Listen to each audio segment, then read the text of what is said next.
RMN Listen Win Anodan Basket Edition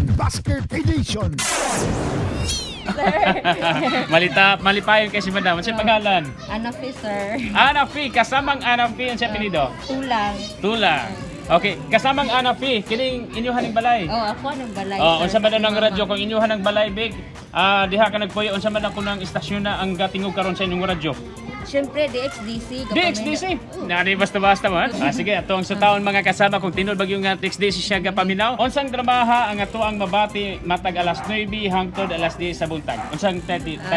Kung ako ang pasultihon. Kung ako ang pasultihon. Wala akong ginapaminaw kay katawanan. Katawanan, mangisig ka. Oh, katawa dyan ko.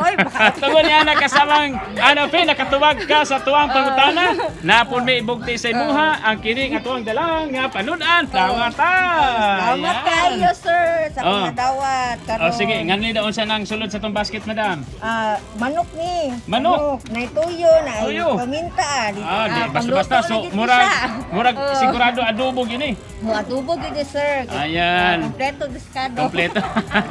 Pabinagi mo kada adlaw sa DXDC karon makadawat mo aning panudan. Ayan, pagkanindot ba no? Of course, mga kasamas ka na sa nagpadayon nato nga Armen Listen Win Panudan Basket Edition. O ba na to si Radyoman Amy Ginita, Radyoman Joel Gray, tatak, Armen! RMN Listen Win Anodan Basket Edition